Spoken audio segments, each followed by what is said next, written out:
Շնորհակալություն ազգային ժողովի մեծարգո նախագահ, մեծարգո փոխխոսնակներ, հարգելի գործընկերներ, ուզում եմ խոսել քննչական կոմիտեի հաղորդագրության վերաբերյալ, որի մասին երեկ այստեղ երկար խոսվեց։ Ամենայն հարգանքով բոլոր գործընկերներին եւ ընդհանրապես բոլորին։ Այս հարցի առնչությամբ խոսողները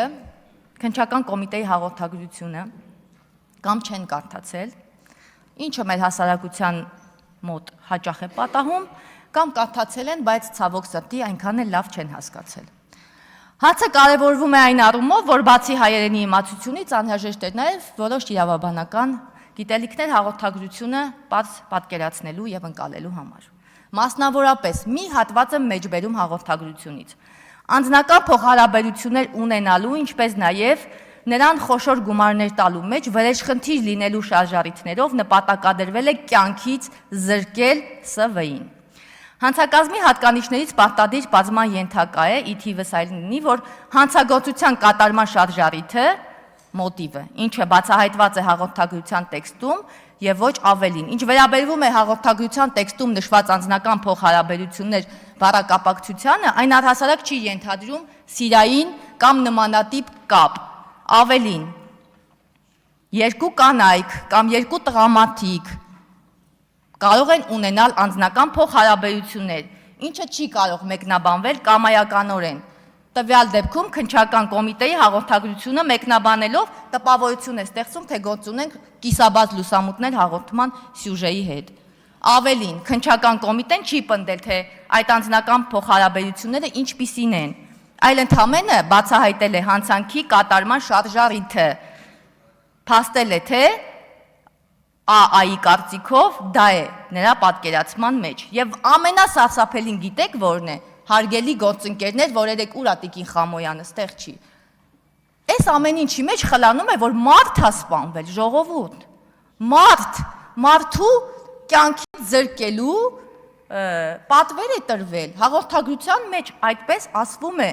այդ ամեն ինչը ոչինչ եւ բոլորը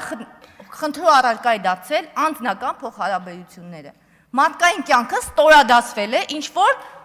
որ անձնական փոխհարաբերությունները, որը բացարձակապես պետք է որևէ մեկին հետաքրքիր չլինի։ Ես ինչի համար եմ սա ասում։ Սա պարտադիր պիտի ասվեր, ասեմ ինչի համար, որովհետեւ դուք նորից ձեր ճաշակով բերեցիք շահարկման առարկա դարձրեցիք այն, ինչ որ ուզում էիք։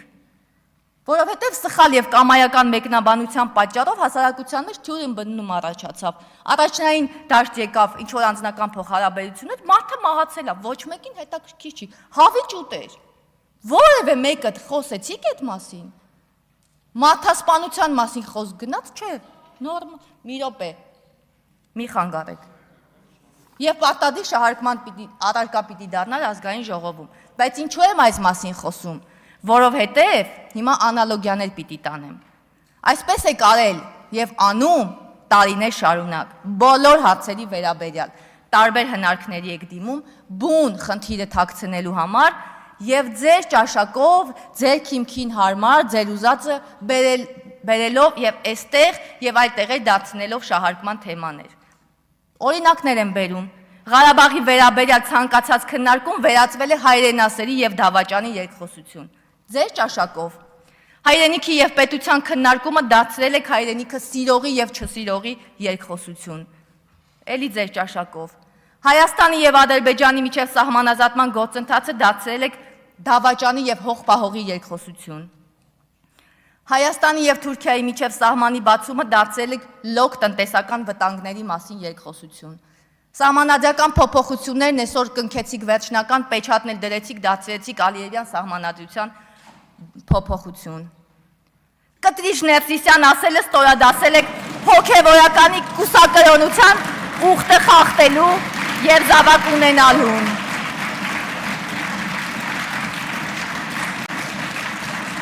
Հարգելի գործընկերներ, դադարեցրեք խաթարել նիստի բնականոն ընթացքը, շարունակեք տիկին Դավոյան։ Որը դարձրել եք եկեղեցին կործանելու մասին երկխոսություն։ Առաջնայինը երկրորդականից չտարբերելը։ Եթե ձեր Չէի անդրադառնալու երկար, բայց ասեմ, եթե ձեր երազանքների կաթողիկոսը պիտի բազմազավակ հայր լինի, ուրեմն դա ձեր արժեհամակարգն է։ Եթե նորմալ է, ընդունեք, եկեք, ստեղից ասեք, այո,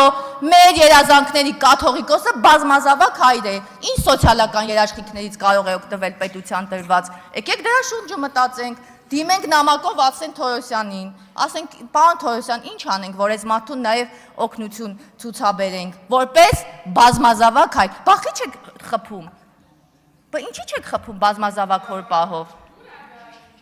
Այդ ճիշտ է դրա համար։ Մենակ այն անձնագրի մեջ, որ անունը փոխել է, այդտեղ ձեր քիմքին հաճելի չի, անձնագիրը, թուղթը, բարաթը, այնտեղ բան է գրած, ով ուզի անունը կփոխի։ Հայաստանի Հանրապետության օրենսդրության պատկերք չկա։ Ով ուզի անունը կփոխի։ Որևէ մեկ ասել է, որ ինքը չի կարող դառնա, օրինակ Ֆրիդրիխ II։ Ոչ միտեղ չկա տենց բան։ Մեծ մարդն էլ դառել է Գարեգին II կամ B, չգիտեմ։ Բայց մարդը կտրիչ Ներսիսյանը։ Սրանք մի քանի ցցուն օրինակներ են։ Այն մասին։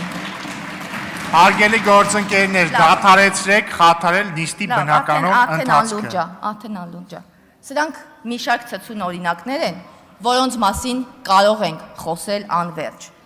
Ընդդիմությունը 2018 թվականից իրեն հատուկ աճպարարությամբ հասարակության համար տարբեր թեմաներից վերցնելով զգայուն հատվածները բերում է այս դահլիճ, իր սատելիտ մամուլի օգնությամբ դարձնում օրակարգային հարցեր եւ տարբեր հնարքներով, միմիկաներով, ժեստերով, դերասանական տաղանդով, խոսքի տոնայնություններով ազդում մարդկանց զգացմունքների վրա, որի արդյունքում միակ բանը, որ դուք միակ նպատակը, որ հետապնդվում է, դա ճշմարտությունը թողնել մի մութ անկյունում եւ բանը խփել։ Այսպես խփեցինք ամեն ինչ, պարզվեց կաթողիկոսն էլ բազմազավակ չի, դարձավ սուրբ։ Սուրբ, սրբադասվեց։ Էդ եք դուք, էդ, պրիմիտիվ, պարզունակ, ամոթ է, շնորհակալ եմ։ Հավանիչ տեսանյութը եւ բաժանորդագրվիչ նորությունները բաց չթողնելու համար։